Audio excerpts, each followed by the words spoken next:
بالله من الشيطان الرجيم. بسم الله الرحمن الرحيم. إن الحمد لله نحمده ونستعينه ونستغفره ونعوذ بالله من شرور أنفسنا ومن سيئات أعمالنا. من يهده الله فلا مضل له ومن يضلله فلا هادي له، ونشهد أن لا إله إلا الله ونشهد أن محمدا عبده ورسوله صلى الله تعالى عليه وعلى آله وصحبه أجمعين. وقرمة جماعات وكتاب كيف تحفظ القرآن الكريم، قواعد أساسية وطرق عملية. Yani bu kitap Kur'an-ı Kerim'de қалай жаттаймыз деген kitap.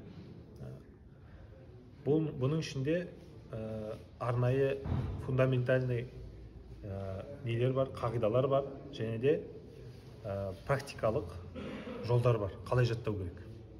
Бұл кітаптың авторы Яхия әл-Ғаутани деген үлкен ғалым кісі, әлемдік тәжвид ғалымдарының үлкен ғалым кісі. Енді бұл кітапта бірнеше фасылдар бар, көптеген фасылдар бар. Енді біз Алла қаласа мына фасылдан, бірінші фасылдан бастаймыз. Бұл фасылда 4 не бар? Талқылау бар. Алла қаласа біз бүгін соның бірнешесін өтетін боламыз. Біріншісі Хифзуллахи та'ала لهذا القرآن في جميع تنزلاته ومن جميع جوانبه وحيثياته.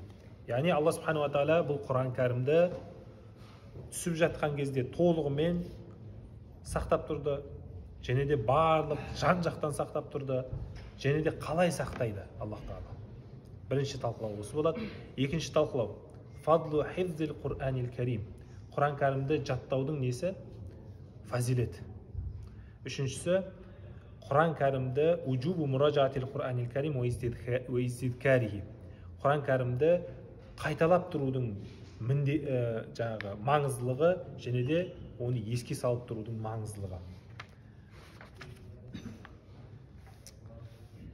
Ең бірінші талқылау, Алла Субхану ва Тағала осы Құран кәрім түсіп жатқан кезде барлық жағынан сақтап тұрды, жан жақтан сақтады, және де қалай сақтағаны жайында айтатын боламыз. Ең біріншіден мұсылман адам янбағи алал муслимина иътиқадуху иътиқадан жазиман. Әрбір мұсылман мына нәрсеге толығымен иман келтіру керек. Алла Субхану ва Тағала өзінің кітабын толығымен сақтап тұр, және де сақтап қойған, және де әлі күнге дейін сақтайды деген сөзге біз не істеуіміз керек? Толығымен иман келтіруіміз керек. Би жамиъи жауанибихи. Әр тараптан Алла Субхану ва Тағала не істеп тұр? Сақтап тұр. Фи жамиъи ахвалихи. Қандай да бір хал болмасын, жер төңкеріліп кетсе де, қандай да бір соғыстар болып кетсе де, немесе адамдардың барлығы азғырылып жоқ болып кетсе де, не болады? Алла Субхану ва Тағала Құран кәрімді сақтайды. Ешқашанда оны өзгерте алмайды ешкім. Ва анналлаха анзалаху махфузан мин ат-тахрифи ват-табдили ва-зиядати ва-нуқсан. Алла Субхану ва Тағала осы Құранды түсірген кезде толығымен сақталған күйде түсірді. Және де болашақта да мин ат-тахриф өзгертуден сақталған, ва-табдил ауыстырудан сақталған, ва-зиядати ва-нуқсан. Және де Құранға біреу қосымша бір нәрсе қоса алмайды, ва-нуқсан және Құранның несінен біреу бір әріптерді алып қоя алмайды. Әлемде әлі ешкімнің шамасы келмеген ол нәрсеге. وأنه لا يأتيه الباطل من بين يديه. Және де Құран кәрімге ешқашанда батил, яғни батил дегеніміз не? Бүлік ешқашанда кірмейді. ولا من خلفه إلى يوم الدين. Және де алдынан да, артынан да, жан-жағынан да бүлік кірмейді. إلى يوم الدين, қиямет күніне дейін. Осы нәрсеге біз мұсылман адам не істеу керек? Толығымен иман келтіру керек. Неге? ذلك ثابت بالأدلة القطعية اليقينية. Өйткені Құран кәрімнің сақталуы неменен бекітілген? Қат'i дәлелмен бекітілген. Сол қат'i дәлелінің ішіндегі яқини дәлелмен бекітілген. Соның ішінде қараңыздар, біздің намаздарымыз, оқып жатқан намаздарымыз, ұстап жатқан оразаларымыз, қажылық, зекеттің барлығы қандай? Қат'i дәлелмен бекітілген. А мынау қат'i яқини, одан да қосылған. Көрдіңіз ба? Құран кәрім ешқашанда өзгермейді. Осыған біз иман келтіруіміз керек. Алла қаласа соның бірнеше мархалясын мен сіздерге түсіндіріп беремін. Бұл жақта 5 мархала бар. 5 мархала. Бірінші мархала. Хифзуллахи та'ала ал-Құр'ан фи лаухил махфуз. Ең біріншіден Алла Субхану ва Тағала Құран кәрімді неде сақтады? Лаухил махфузда сақтады. Лаухил махфуз дегеніміз не? Сақталған тақтайша. Бұл сақталған тақтайша ол бір аспанда. Оны Алла субханала тағала біледі қай жерде екенін. Біз ең бастысы лаухул махфузға не істейміз? Сенеміз. Алла субханала тағала Құранда айтады: "Аузу биллахи минаш шайтанир раджим" Буруж сүресінде. "Бал хуа Qur'anu majid фи лаухин махфуз". Әлбетте бұл Құран ардақты, құрметті Құран дейді. Мүшриктер, кәпірлер қаншама бұл Құранды жоқтаса да, немесе өтірік айтса да, бұл Құран не болып тұрады? Қадірменді, құрметті болып тұрады. Расымен де қарасаңыздар, араларымызда хафиздар болатын болса, хафиздарды барлығы сыйлайды. Қай жерге барса да, қай ортада болса да, не істейді? Алла субханала тағала оған құрмет беріп қойған. Ол мейлі уағыз айтпасын, ол жай ғана жүрсін, даусы да жаңағындай керемет болмай қойсын, хафиз деді ме, бүткіл адам оны сыйлайды. Бәл хуа Qur'anu majid. Сол үшін Алла субханала тағала айтады, осыны айтады. Фи лаухин махфуз, және де бұл Құран не? Тақтайшада, сақталған тақтайшада сақталып тұр дейді. Енді ғалымдарымыз айтады, осы жақта фи лаухин махфузин деп оқимыз, фи лаухин махфузин, яғни махфузин деп жаңағыдай кәсірамен оқимыз. Енді қараңыздар, егер де біз кәсірамен оқитын болсақ, онда бұл махфузин деген сөз не болады? Лаух деген сөздің сипаты болады. Яғни қандай тақтайша? Сақталған тақтайша. Ана тақтайшаға ешкім келе алмайды, періштелер келе алмайды, Іблис барып жақындай алмайды, шайтандар келіп жақындай алмайды. Өйткені ана тақтайша сақталып тұр, қорғалып тұр. Ал енді ғалымдарымыз айтады, бұның махфузун деп оқылатын тағы да бір қырағаты бар екен. Махфузун. Егер де біз фи лаухин махфузун деп оқитын болсақ, зун, онда не болады? Qur'anun деген сөздің сипаты болады екен. Яғни қандай Құр'ан? Qur'anun махфузун, сақталған Құр'ан. Бұл Құранға ешкім не істей алмайды? Өзгеріс енгізе алмайды. Періштелер келіп өзгеріс енгізе алмайды. Шайтандар келіп, Іблис келіп өзгеріс енгізе алмайды. Жәбірейіл алейхиссалам түсіріп жатқан кезде өзгеріс енгізе алмайды. Өйткені бұл махфузун. Көрдіңіз бе? Екі қырағаты бар. Осыменен Алла субханала тағала келесі аяттарда не деп айтады? Ва иннаху фи уммил китаби ладайна ла алийюн хаким. Расымен де бұл Құр'ан біздің тарапта сондай өте құрметті, ла алийюн, ең жоғары, және де хакимун, дана, жаңағындай неге даналыққа толы Құр'ан дейді. Екінші мархала. Алла субханала тағала Құр'ан кәрімді пайғамбарымыз саллаллаху алейхи вассаламға түсіріп жатқан кезде не істеді? Сақтады дейді. Пайғамбарымыз саллаллаху алейхи вассаламға қалай түсті Құр'ан? Қалай түсті?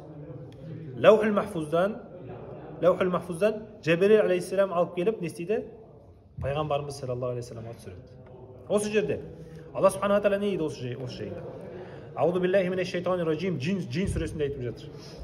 Алимул ғайби фала юзхиру аля ғайбихи ахада. Алла субханала тағала ғайыпты білуші дейді.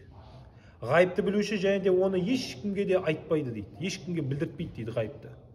Ғайыпты шынымен де біз білмейміз. Илля ман иртада мир расулин. Тек қана Алла тағала өзі разы болған пайғамбарға ғана білдіруі мүмкін дейді. Білдіреді дейді. Фа иннаху яслуку мин байни ядайхи ва мин халфихи расада. Расымен де Алла субханала тағала пайғамбарымыздың саллаллаху алейхи вассалам алдынан да артынан да жан жағынан да не істеп қойды? Расада, яғни тосқау қылып қойды. Жәбірейіл пайғамбарымыз саллаллаху алейхи вассаламға жаңағы уахи түсетін кезде оны жан жағынан қоршайды екен. Жәбірейіл алейхиссалам Құранды алып келіп жатқан кезде оны жан жағынан қоршап, жаңағыда періштелер не істейді? Қоршап тұрады екен. Ешқандай да жын, айфрит, жаңағыдай мятежный духтар не істей алмайды? Бірде бір Құранның сөзін ұрлай алмайды екен. Енді ғалымдарымыз, хадисте келеді. Саид ибн Жубейр, Дахак және де басқа да ғалымдарымыз мына хадисті жеткізеді. Алла субханала тағала джин сүресінде мына аятты айтады дейді. Аузу биллахи минаш шайтанир раджим. Ва анна ламасна ас-самаа фаважаднаха мулиат харасан шадида ва шухба. Жындар айтады екен. Біз дейді, анна ламасна ас-самаа. Егер де аспанға баратын болсақ дейді, онда біз сол жерде толған өте қатал періштелерді көреміз дейді. Уашухуба, және де жалын атқан, лаулаған нелерді көреміз дейді, жаңағындай жұлдыздарды көреміз дейді. Яғни пайғамбарымыз саллаллаху алейхи вассаламға пайғамбарлық келмей жатқан кезде, уахи түспей жатқан кезде жындар не істейтін еді? Періштелерге барып періштелердің сөздерін ұрлайтын еді дейді. Кәдімгі періштелердің сөздерін ұрлайтын еді. Бірақ уахи келген кезде Алла субханала тағала не істеп қойды? қатал періштелерді аспанға тізеп қойды. Сөйтіп кімде қандай да бір айфрит аспанға барып бір сөзі ұрлайтын болса не істейді? Алла субханала тағала оны немен атқылайды? Жалындаған жұлдызбен атқылап, ол айфритті не істейді? Жоқ қылады. Көрдіңіз бе? Аллаху акбар. Сонда Алла субханала тағала не істеп жатыр? Сондай аспаннан түсіп жатқан уахиды да сақтап жатыр да. Біз кезінде дейді да, періштелердің сөздерін естіп, ұрлаушы едік оларды дейді. Жындар айтып жатыр. Ал қазір кім соны еститін болса, сол періштелерді естіп, жаңағындай ұрлайтын болса олардың сөздерін, онда олар дейді да, нені табады дейді? Қатал періштелерді табады. Сөйтіп оларға не істейді? Жалын атқан шоқ жұлдыздармен өлтіреді дейді. Көрдіңіз бе? Яғни жындар кезінде айфриттар не істейтін еді? Пайғамбарымыз саллаллаху алейхи вассалам уахи келмей тұрып, олар ұрлайтын еді. Яғни ұрлаған кезде бір періштелердің сондай сөздерін ұрлайтын еді. Сөйтіп жаңағы адамдар палаштыруға барады ғой. Сол кезде бір кішкентай ғана бір информация айтады ғой. Міне, сол айфрит жындардан екен. Сол кішкентай ғана бір информацияға не істейді? Мыңдаған жалған сөздерді қосып, сіздерге палаштырушы жаңағындай сіздерге айтып беріп тұрады. Үшінші мархала. Хифзуллахи та'ала ал-Qur'ана фи қалби набии саллаллаху алейхи ва джам'уху фи садри шариф. Алла субханала тағала Құранды пайғамбарымыздың саллаллаху алейхи ва салламның жүрегінде сақтады, және де пайғамбарымыздың саллаллаху алейхи ва салламның құрметті көкірегінде Құранды жинап қойды. Құранды не істеп қойды? Жинап қойды. Бухариде келген хадисте Ибн Аббас радиаллаху анхума мына аятты тәфсірлейді. Аузу биллахи минаш шайтанир раджим. Ла тухаррик бихи лисанака лита'джала бихи. Сен тіліңді жыбырлатпа, ей Мұхаммад. Ей Мұхаммад, сен тіліңді жыбырлатпа, лита'джала бихи. Оны айтамын деп дейді. Инна алейна джам'аху. Расымен де бізге міндетті болған нәрсе, оны саған көкірегіне жинап береміз ол Құранды дейді. Ва Құр'ана, және де тағы да оқып береміз дейді. Сенің оқуына оған гарантия бар дейді. Сен ұмытып қалмайсың одан дейді. Пайғамбарымыз саллаллаху алейхи ва саллям ұмытып қаламын деп жаңа не істейтін еді? Жәбірил алейхиссалам оған уахи түсіріп жатқан кезде жыбырлатып оқып тұратын еді. Тіліменен жыбырлатып оқып тұратын еді дейді. Фа иза қаранаху, егер де біз оны оқитын болсақ Құранды саған, фаттаби Құр'ана, біздің оқыған Құранымызды не істеп тұр? Тыңдап отыр дейді. Сумма инна алейна баяна. Одан кейін барып біз саған түсіндіреміз дейді. Оны түсіндіру біздің міндетіміз деп Алла субхана ва тағала айтып жатыр. Пайғамбарымыз саллаллаху алейхи ва салламға уахи түсіп жатқан кезде өте қиын еді. Ол уахи түсіп болғаннан кейін ем алатын еді дейді. Ауырып қалатын еді дейді. Өте қатты ауырып қалатын еді. Айша анамыздан жеткен хадисте, сахих хадистерде не дейді? Пайғамбарымыз саллаллаху алейхи ва салламға уахи түскен кезде оның маңдайынан суық тер шығатын еді дейді. Бір кезде бір сахаба пайғамбарымыз саллаллаху алейхи ва салламның аяғы бүйтіп бір сахабаның аяғының үстінде тұрады бүйтіп қойып қояды. Сонда сол мезетте не істейді? Уахи түскен кезде ана сахаба шыңғырып жібереді. Пайғамбарымыздың саллаллаху алейхи ва салламның аяғы өте ауыр болып кетеді. Ана сахабаның аяғы бір кішкене болмағанда сынып кететіндей жағдайға келетін еді дейді. Бір хадистерде келеді. Бір кезде пайғамбарымыз саллаллаху алейхи ва саллям түйенің үстінде отырушы еді дейді. Сол түйенің үстінде отырған кезде уахи түскен кезде ана түйе не істейтін еді? Ауырлығынан, пайғамбарымыздың саллаллаху алейхи ва салламның ауырлығынан отырып қалушы еді дейді. Көрдіңіз бе? Сондай қиын еді. Сөйтіп Алла субханала ва тағала айтады дейді. Кадалика линузаббита бихи фуадак варатталнаху тартила. Міне осылай біз сенің жүрегіңе осы Құранды бекітеміз, және де саған осылай оқып береміз дейді. Көрдіңіз бе? Яғни Құранның түсуінің өзі қандай болған? Оңайшылықпен түспеген де. Құранның өзі түсіп жатқан кезде өте қиыншылықпен түскен. Al-Qur'an mahfuzun fi qalbi nabi fi qalbi al-Mustafa sallallahu aleyhi ve sellem. Құран пайғамбарымыздың саллаллаху алейхи ва салламның жүрегінде сақталған.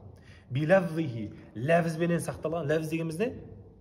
Сөзбенен сақталған. Ва ма'наху, және де оның мағынасымен де сақталған екен. Аллах тағаланың өзінің несіменен гарантиясымен сақталған да. Енді төртінші мархала.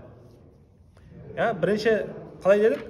Құран лаухул махфузда сақталған. Екіншісі пайғамбарымыз саллаллаху алейхи ва салламға түсіп жатқан кезде сақталған. Үшіншісі пайғамбарымыз саллаллаху алейхи ва салламның көкірегінде сақталған. Төртіншісі енді хифзуллахи та'ала ал-Qur'ан фи хали таблигихи саллаллаху алейхи ва саллям ва тилаватуху аля ал-ибади салима мин мудахалатин фихи ау мушагибатин алейхи. Пайғамбарымыз саллаллаху алейхи ва саллям Құранды басқа біреуге жеткізіп жатқан кезде, Аллах Тағаланың құлдарына оқып жатқан кезде бірде бір артық сөз кіргізбей, және де бірде бір бүлікті кіргізбей жеткізген. Осы жеткізуді Аллах Тағала сақтап қойған екен. Алла Субханала Тағала Құранда айтады: "Аузу биллахи минаш шайтанир раджим. Ва лақад вассална лахумул қаула лааллахум ятадаккарун." Расымен де біз оларға сөзді жеткіздік дейді, яғни Құранды жеткіздік. Мүмкін олар соны еске алар дейді Аллах Тағала айтып жатыр. Яғни қалай жеткіздік дейді? Толығымен жеткіздік. Алла Субханала Тағала айтып жатыр бізге, Құранды біз толығымен жеткіздік дейді. Өзінің пайғамбарына айтады: "Аузу биллахи минаш шайтанир раджим. Я айюхар расулу баллиг ма унзила илейка мин раббик." Раббыңнан түскен нәрсенің барлығын жеткіз дейді. Фа ин лам тафъал, егер де сен олай жеткізбесең, фама баллағта рисалата, онда сен өзіңнің пайғамбарлығыңды жеткізбедің деген сөз дейді. Пайғамбарымыз саллаллаху алейхи вассалам пайғамбарлығын толығымен жеткізді. Көрдіңіз бе? Аманатты қалай жеткізді бізге? Бірде бір кемшіліксіз бізге жеткізді. Міне, сол себептен де оның шарты, пайғамбарлықтың шарты не? Құранды толығымен жеткізу екен. Алла Субханала Тағала Құранда айтады: "Аузу биллахи минаш шайтанир раджим. Ва ма янтиқу анил хава." Ол дейді, пайғамбарымыз саллаллаху алейхи вассалам айтады. Пайғамбарды айтып жатыр. Ол дейді, өзінің нәпсі қалауымен сөйлемеді. "Ин хуа илля вахи юха." Бұл тек қана вахи дейді, оған түсіп жатқан вахи ғана дейді. "Кама арсална фикум расулан минкум ятлу алейкум аятина ва юзаккикум ва юаллимукумул китаба вал хикма." Міне біз тура осы сияқты біз сендерге пайғамбарды жібердік араларынан. Қандай пайғамбарды? Ятлу алейкум аятина. Біз сендерге, ол сендерге біздің аяттарымызды оқып беретін пайғамбарды жібердік. Ва юзаккикум, және де сендерді не істейді? Тазартады дейді. Яғни Құран ол не? Адам тазартады. Егер де адам тазарғысы келсе, онда Құранмен шұғылдансын. Ана көп адамдар болады ғой, жаңағы дуаланған, жын адамдарша. Олар не іздейді? Жаңағы ем іздейді.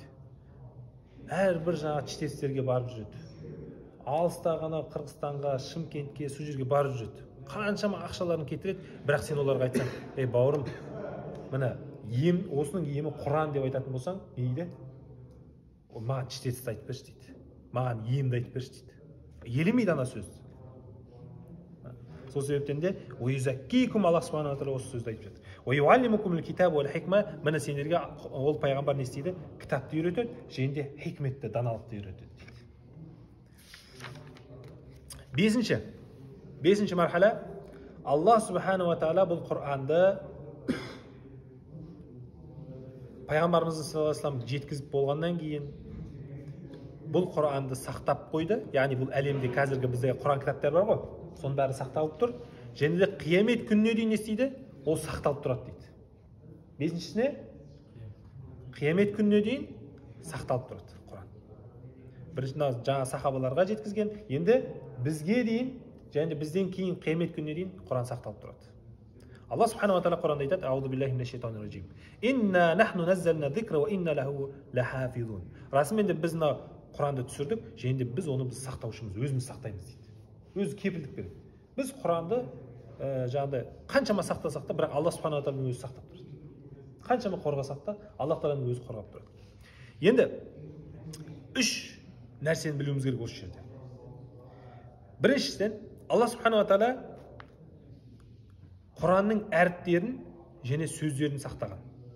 Пайғамбарымыз саллаллаху алейхи вассаламға қалай түсті? Тура солай сақтаған. Ана Құран кітабында ашсаңдар, ана әріптер, харакаттар, жазылған харакаттар, сөздер барлығы пайғамбарымыз саллаллаху алейхи вассаламға қалай түсті? Солай сақталып тұр ғой. Ешқандай өзгерместен. Құранды ашып қараңыздар. Пайғамбарымыздың саллаллаху алейхи вассаламға уахи түсіп жатқан есіңізге түссін. Ойлан, қараңыздаршы, естеріңізге түсіңіздерші, сираны оқып жатқан кезде пайғамбарымыз саллаллаху алейхи вассаламға уахи түсті деген кезде, осындай оқиғаларда уахи түсті дейді ғой. Сол Құрандарды оқып жатқан кезде, сол әрбір әріп, әрбір сөз өзгерместен әлі жазылып тұр. Құранды ашып оқып, жылауымыз керек қой. "Я Алла, қарашы мына, өзгерместен бізге әлі келіп тұр" деп ше. وَنَقَلَ ذَلِكَ عَنْ طَرِيقِ التَّوَاتُرِ الْقَطْعِيِّ إِلَى يَوْمِ الْقِيَامَةِ. Және де қиямет күнінен дейін не істейді? Ол Құран бізге мутаватирмен жетеді. Мутаватирмен жетеді дегеніміз не? сенімді, толығымен сенімді болып жетеді. Бір күмәнданып қалмайсың да Құранға. Мысалға бір ақпарат сізге келді, бір жаңалық келді. Сіз күмәнданасыз, мына шынымен болып жатыр ма, болып жатқан жоқ па? ютубтан бір адамды тыңдадыңыз, мына шынымен де өтірік айтып жатыр ма, немесе шын айтып жатыр ма деп күмәнданасыз ғой. Ал Құранға ешқандай күмән жоқ екен. Екіншіден, Құран кәрімнің түсінігі, түсіндірмесі ол да сақталған екен. Немен сақталған? Құран кәрімнің түсінігі немен сақталады? Құран кәрімді немен түсінеміз біз? Жоқ. Хадиспен түсінеміз. Пайғамбарымыздың саллаллаху алейхи вассаламның хадисіне дейін сақтап қойған Аллах Тағала. Ең бірінші орында не кім тұрады? Қандай хадис тұрады? Бухари тұрады. Екіншісі Муслим тұрады. Одан кейін барып Тирмизи, Абу Дауд, Насаи, Ибн Мәжә. Әлемде 6 машхур сахих кітап бар, Одан кейін бар тағы да 9-ы Мустад, Ахмад, ары кете береді. Көрдіңіз бе? Яғни Құранның мағынасына дейін сақталған. Естеріңізге сақталғаныңыздар. Біріншісіне Құран әріптеріне дейін, сөздеріне дейін сақталған. Екінші, Құранның мағынасына дейін сақталған. Үшінші, хифзу хамалатил Құр'анил Карим. Аллах субхану ва тағала үшіншіден Құран кәрімді сақтаушы хафиздарға дейін сақтап қойған екен. Аллах субхану ва тағала хафиздердің өздерін сақтап тұрады. Және де хафиздар оларға өлім келмейінше Аллах субхану ва тағала оларды сақтап тұрады. Аллах субхану ва тағала өзінің құлдарының арасынан кімдерді таңдайды? Сол хафиздердің өздерін таңдайды екен. Қараңыздар, Құран жаттаған адам ол Аллах тағаланың таңдаулы адамы. Аллах тағала әркімге Құранды жаттатқызбайды. Кімге жаттатқызады? Таңдаулы адамға жаттатқызады. Өзі таңдап алады соның ішінен. Бұл адамға мен жаттатқызамын деп Аллах субхану ва тағала таңдап алады. Ай яхтар Аллаху мин ибадихи ман ястафихим ли хамли китабихи хифзан фи судурихим. Өзінің жүрегінде Құранды сақтау үшін Аллах субхану ва тағала не істейді? Сол өзінің құлын сақтап қояды, таңдап алады. فالقرآن الكريم في أطواره الخمسة التي أشرت إليها محفوظ من التبديل والتحريف. Сол үшін иншалла Құран жаттап алуға, хафиз болуға дайынбыз ба? Егер де бізден шықпаса, онда біздің ұлдарымыздан, біздің ұрпақтарымыздан шығуға біз өте қатты не істеуіміз керек? Тырысуымыз керек.